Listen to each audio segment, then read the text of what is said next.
आज हम फिल्म स्त्री 2 के बारे में जानेंगे। स्त्री 2 सरकटे का आतंक अमर कौशिक द्वारा निर्देशित, नीरेन भट्ट द्वारा लिखित और मैडॉक फिल्म्स और जियो स्टूडियो द्वारा संयुक्त रूप से निर्मित 2024 की हिंदी भाषा की कॉमेडी हॉरर फिल्म है। यह मैडॉक सुपरनैचुरल यूनिवर्स की 5वीं किस्त है और स्त्री 2018 का सीक्वल है। फिल्म में राजकुमार राव, श्रद्धा कपूर, पंकज त्रिपाठी, अभिषेक बनर्जी और अपार शक्ति खुराना मुख्य भूमिका में हैं। कौशिक ने अक्टूबर 2018 की शुरुआत में स्त्री के सीक्वल में रुचि व्यक्त की और राव ने बाद में पुष्टि की कि फरवरी 2022 में विकास कार्य चल रहा था। हालांकि मूल लेखकों और निर्माताओं राज और डीके के बिना, जो फ्रेंचाइजी के अधिकारों को लेकर निर्माता दिनेश विजान से अलग हो गए थे, जिसके कारण भट्ट ने लेखक के रूप में कार्यभार संभाला। विजान और ज्योति देशपांडे ने आधिकारिक तौर पर अप्रैल 2023 में सीक्वल की घोषणा की। मुख्य फोटोग्राफी अगले जुलाई में शुरू हुई और 2024 के मध्य तक लपेटने से पहले मुख्य रूप से चंदेरी और बिहार में पूरी हुई। फिल्म का संगीत सचिन जिगर ने तैयार किया है, स्कोर जस्टिन वर्गीस ने तैयार किया है, छायांकन जिष्णु भट्टाचार्य ने किया है और संपादन हेमंती सरकार ने किया है। स्त्री 2 को 15 अगस्त 2024 को दुनिया भर में रिलीज किया गया और आलोचकों से सकारात्मक समीक्षा मिली। आइए अब फिल्म की कहानी को शुरू करते हैं। कहानी की शुरुआत में फिल्म की शुरुआत पिछली किस्त के अंतिम दृश्य से होती है, जहां स्त्री चंदेरी में फिर से प्रवेश करने वाली होती है। वह शहर के प्रवेश द्वार पर खुद की एक मूर्ति देखती है, जिस पर लिखा है, ओ स्त्री, हमारी रक्षा करो, और वहां से जाने का फैसला करती है। सालों बाद चंदेरी को एक नए खतरे का सामना करना पड़ता है, सरकटा नामक एक सिरहीन भूत, जो रात में महिलाओं का अपहरण करता है और उन्हें एक दुःस्वप्नपूर्ण वैकल्पिक आयाम में ले जाता है। भूत की उपस्थिति से अनजान शहरवासी गलती से मान लेते हैं कि लापता महिलाएं बेहतर संभावनाओं के लिए चली गई हैं। विक्की अभी भी शी के रूप में श्रेय दी गई लड़की विद नो नेम से प्यार करता है, अक्सर उसे अपने सामने प्रकट होने की कल्पना करता है। इस बीच रुद्र को एक गुमनाम पत्र मिलता है, जिसमें चंदेरी पुराण के गुम हुए पृष्ठ और एक गुप्त संदेश होता है, वह आएगा। एक रात बिट्टू की प्रेमिका चिट्टी को सरकटा ले जाता है।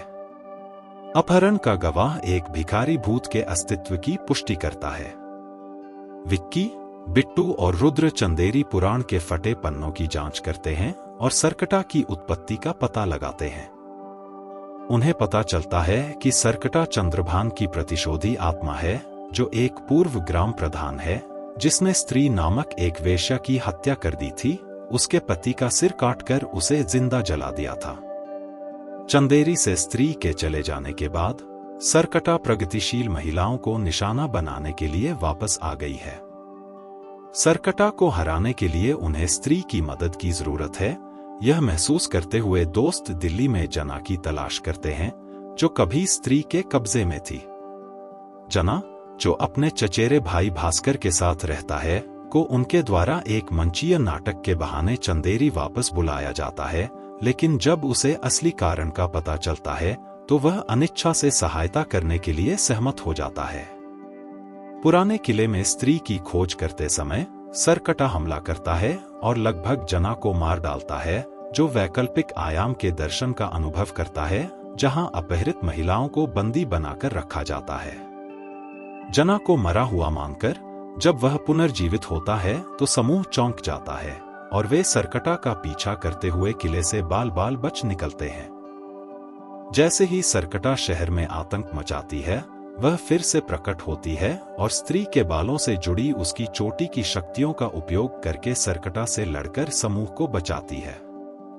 डर में जी रही शहर की महिलाएं विक्की पर स्त्री को हराने का आरोप लगाती हैं, जिसके बारे में उनका मानना है कि इसी वजह से सरकटा का उदय हुआ।